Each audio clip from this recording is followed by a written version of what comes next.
Dès la semaine prochaine, nous réunirons à Paris les chefs d'état-major des pays qui souhaitent prendre leurs responsabilités à cet égard.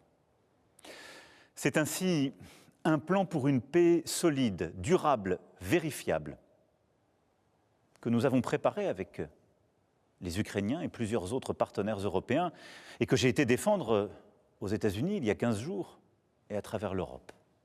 Et je veux croire que les États-Unis resteront à nos côtés. Mais il nous faut être prêts si tel n'était pas le cas. Notre dissuasion nucléaire nous protège. Elle est complète, souveraine, française de bout en bout. Elle a, depuis 1964, de manière explicite, toujours joué un rôle dans la préservation de la paix et de la sécurité en Europe.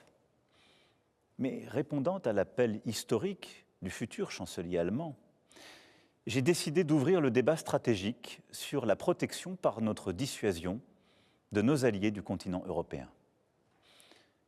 Quoi qu'il arrive, la décision a toujours été et restera entre les mains du président de la République.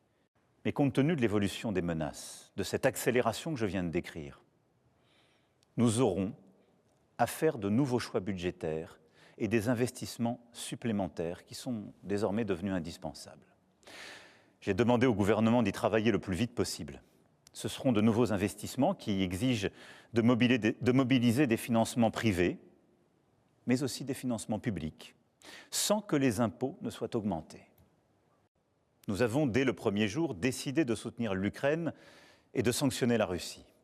Et nous avons bien fait, car c'est non seulement le peuple ukrainien qui lutte avec courage pour sa liberté, mais c'est aussi notre sécurité qui est menacée.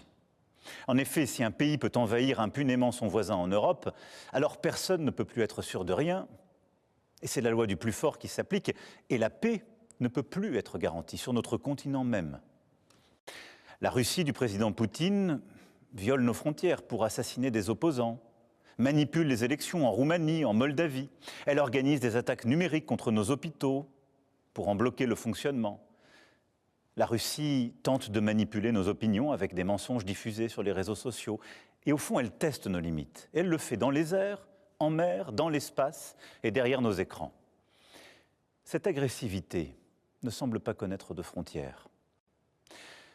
Mes chers compatriotes, face à ces défis et ces changements irréversibles, il ne faut céder à aucun excès. Ni l'excès des va-t-en-guerre, ni l'excès des défaitistes.